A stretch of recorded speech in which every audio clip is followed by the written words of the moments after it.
Meron tayong tatlong uri ng pambansang hayop mula himpapawid, kalupaan at katubigan.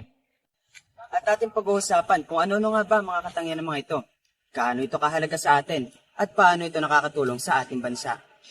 Ako si Arkidon, at yan ay pag-uusapan natin dito sa Life in the Wild.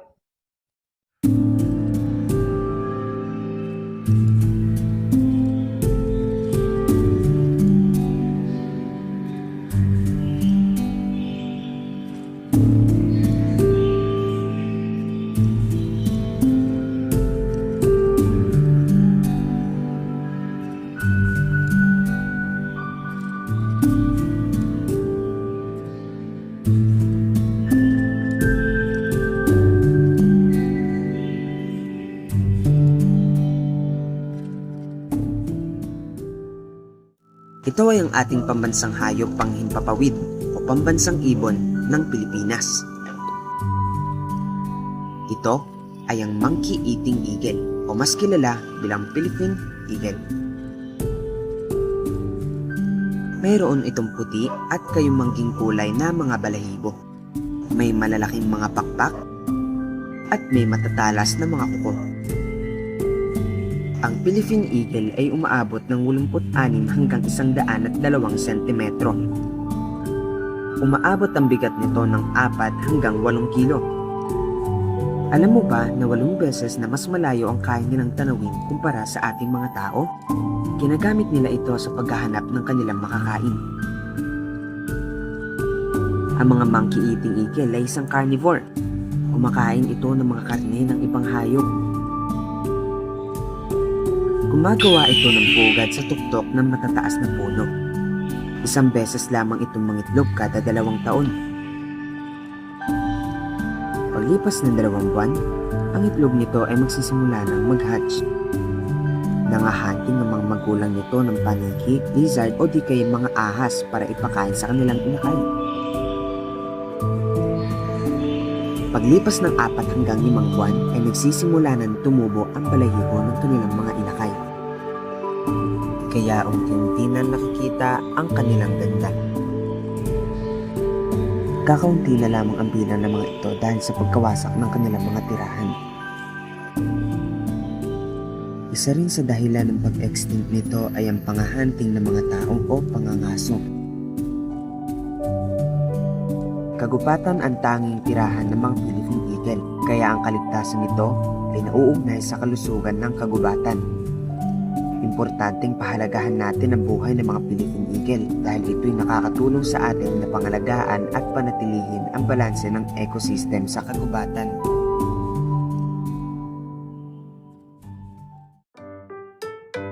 Ito naman ay ang ating pambansang hayop sa kalupaan. Ito ay ang kalabaw o water buffaloes.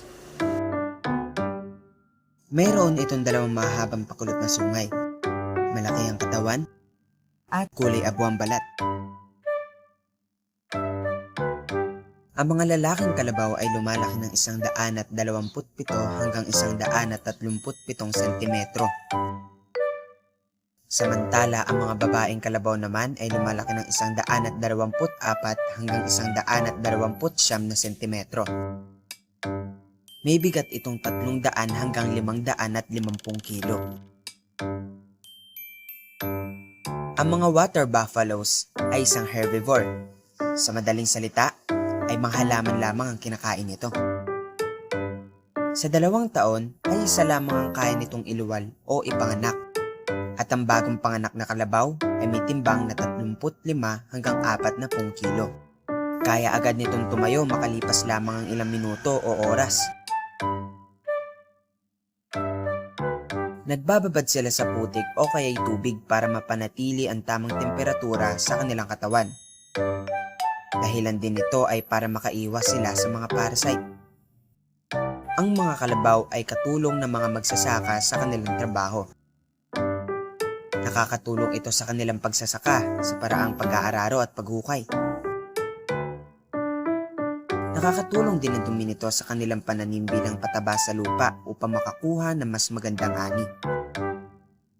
Importanteng pahalagahan natin ang mga kalabaw dahil ito ang nagsisilbing kabuhayan ng ating mga mamamayang magsasaka. Maraming mga magsasaka ang umaasa sa kalabaw bilang pangunahing katulong sa kanilang trabaho.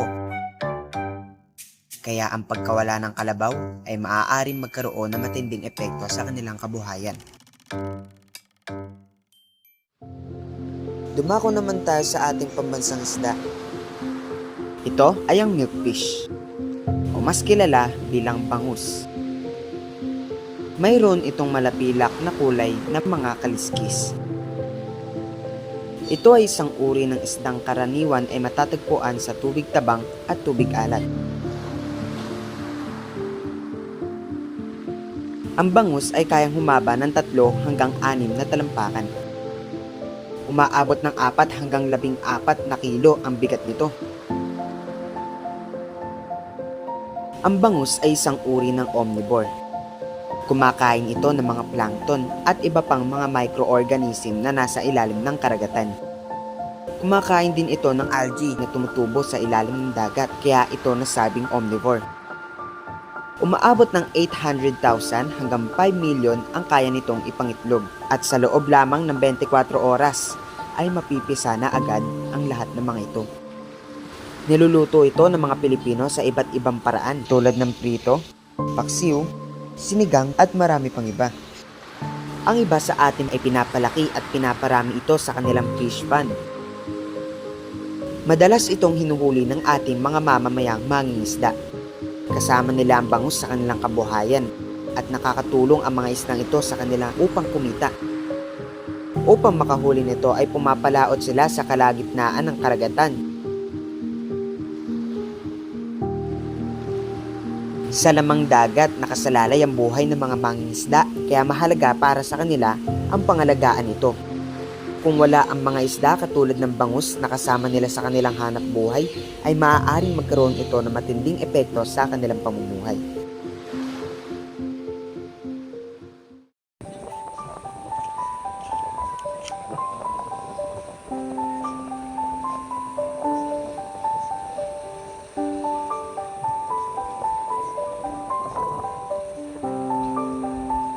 Importanteng pahalagahan natin ang ating mga pambansang hayop dahil malaki ang naitutulong nito para sa ating mga mamamayang Pilipino. Malaki ang naiaambag nito para sa atin, kaya dapat ay isa puso natin ang pagpapakita ng kahalagahan dito. Ang mga hayop na ito ay bahagi ng ating kultura at tradisyon. Kaya mahalagang pangalagaan natin ang ating mga pambansang hayop dahil ito ay simbolo ng ating pagiging Pilipino. Muli, ako po si Arkidon, ang magtuturo sa inyo ng dokumentaryo patungkol sa mga hayop, kapahimpapawid, kalupaan at katubigan man. Life in a Wild.